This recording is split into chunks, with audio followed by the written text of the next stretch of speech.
દોસ્તો, એપિસોડ 5માં આપણે અંક વિશે માહિતી મેળવી.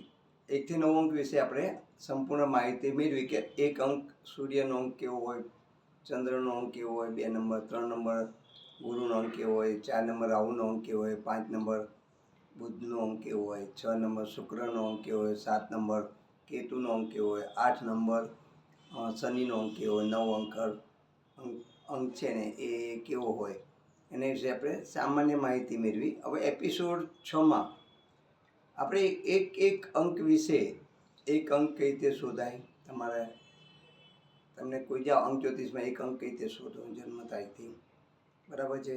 એ અંક શોધ્યા પછી એ સૂર્યનો અંક છે, એવા પ્રકૃતિવાળા માણસો કેવા હોય એના વિશે આપણે ડિટેલ ચર્ચા કરીશું. હવે નંબર વાઇઝ આજે આપણે એક નંબર લઈશું, સૂર્યનો અંક, સનનો અંક, બરાબર છે.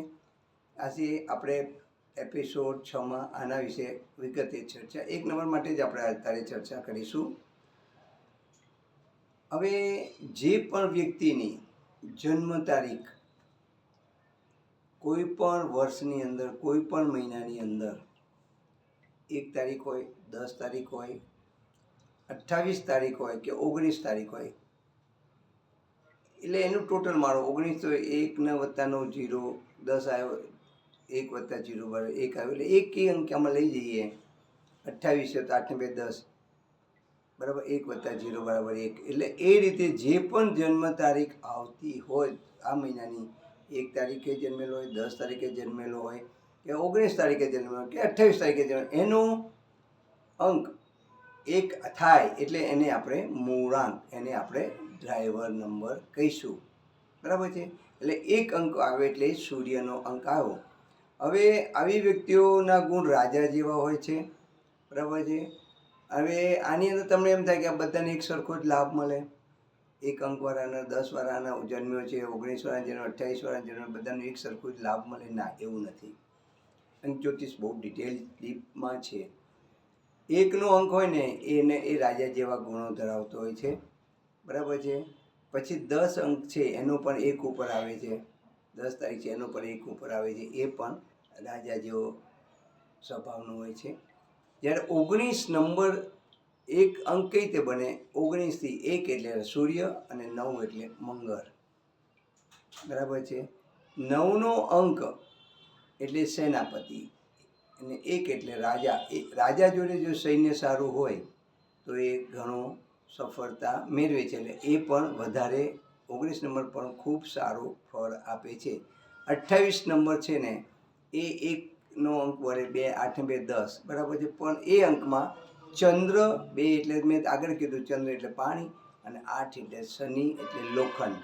લોખંડ અને પાણી 2 ભેગા થાય એટલે શું થાય, જંગ લાગે, કાસ્ટ એટલે કાળચળ, એટલે કષ્ટ પડે જીવનમાં. આવા લોકોને જીવનમાં કષ્ટ પડે, શારીરિક કષ્ટ પડે, માનસિક કષ્ટ પડે, એટલે એ અંક થોડો 1 ઉપર જાય છે પણ નુકસાન કરતો. એટલે આ રીતે અલગ અલગ એના છે, આપણે આગળ બધા જોતા જઈશું, બધું જેમ ડિટેલથી જે, પણ અત્યારે તો આપણે અંક વિશેની માહિતી મેળવીએ, બરાબર છે. પાછો 2 નંબર આવે ને એટલે શું થાય, 2 થી બને છે 28, એટલે પહેલો 2 આવે છે એટલે ચંદ્ર કેવો હોય, 15 દિવસ એકદમ અંધાર્યું ને 15 દિવસ અજવાળ્યું, એટલે અપ એન્ડ ડાઉન થાય આવા માણસના જીવનમાં, બરાબર છે. અને શનિની પ્રકૃતિ ત્યારથી થાય છે, લોખંડ છે, એટલે એ વિશે આપણે આગળ ચર્ચા કરીશું.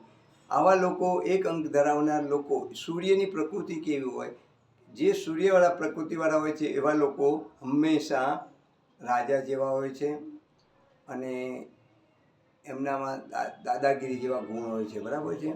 નિવૃત્ત થયેલા ગુણો એમનામાં, આવા બધા ગુણો એમનામાં હોય છે, એટલે રાજા જેવો સ્વભાવ હોય છે. એટલે કે એક ફેરા હા પાડે તો હા, ના પાડે તો એને હા કરાવવી તકલીફ પડે, એવા સૂર્યના અંકવાળા લોકો હોય છે.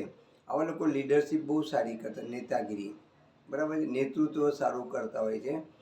આવા લોકોને સ્વતંત્ર, રાજા છે ને બંધનમાં ના રહે, એટલે આવા લોકો સૂર્યના અંકવાળા લોકોને બંધન ગમતું નથી, એટલે સ્વતંત્ર રહેવાની વૃત્તિવાળા હોય છે. આઝાદ પંછી જેવું જીવન એમનું જીવવાનું હોય છે, પાંજરામાં પુરાયેલી એમની જિંદગી ગમતી નથી. આવી વ્યક્તિઓ રંકમાંથી રાજા પણ બની જતી હોય છે, ઘણી વખતે રાજામાંથી પણ રંક બની જાય. રાજા બની જાય, ઘણી વખતે બહુ મોટા રાજા થયા અને પછી કોઈ વખતે એવું થઈ જાય કે રાજાનું રાજપાટ પણ જતું રહેતું હોય છે. આવી વ્યક્તિ પ્રગતિશીલ અને એગ્રેસિવ હોય છે. આવી લોકો પ્રગતિ કરતી હોય અને આવી લોકોની ઈચ્છાઓ પણ ખૂબ મોટી હોય, નાની નાની ઈચ્છાઓ ન કરે. આવી બધું આદર્શ ઈચ્છાઓ કરતી હોય. એક રાજ કર્યું પછી બીજું રાજ મને લેવું, ત્રીજું રાજ લેવું છે. આમ આવા લોકો ઉત્તર સારી પ્રગતિ કરતા છે અને એમની ઈચ્છાઓના ગોલ પણ ઊંચા હોય છે. હવે આવતા અંકમાં આપણે ચંદ્રના અંક વિશે ચર્ચા કરીશું. 2 નંબર વિશે, 2 નંબરના માણસો કેવા હોય છે, 2 નંબર કઈ રીતે શોધાય છે, 2 નંબરની પ્રકૃતિવાળા કેવા હોય છે, એના વિશે આગળ ચર્ચા કરીશું. મિત્રો, તમને હું આગળ ને આગળ અંક જ્યોતિષ સંપૂર્ણ જ્ઞાન આપતો રહીશ, પણ તમે મારા એપિસોડને જોજો, લાઈક કરજો અને સબસ્ક્રાઈબ કરીને મને આગળ વધવાની તક આપજો. હું તમારા જીવનમાં ઘેર બેઠા અંક જ્યોતિષ સંપૂર્ણ જાણી શકો એવી માહિતી દિન પ્રતિદિન આપીશ. આપણે હવે 7મા એપિસોડમાં મળીશું. ગુરુજી ફ્યુચર ફોરકાસ્ટ, ફ્યુચર રીડર્સ. મારો મોબાઈલ નંબર છે 8460041581. તમારા જીવનમાં કોઈ પણ જાતની તકલીફ હોય તો આપ મને કોન્ટેક્ટ કરી શકો છો. હું તમને સાયન્ટિફિક રીતે, અંધશ્રદ્ધા વગર, કોઈ એવા છુપા ખર્ચાઓ વગર તમારા જીવનને બદલવા માટે હું પ્રયત્ન કરીશ અને તમને પણ શીખવાડીશ. અને તમને તમારાથી ન થઈ શકતું તો મારા જોડે કોન્ટેક્ટ કરો. તમારી તમામ મુશ્કેલીઓ દૂર કરવાની મારી સંપૂર્ણ જવાબદારી છે. આપ સર્વનો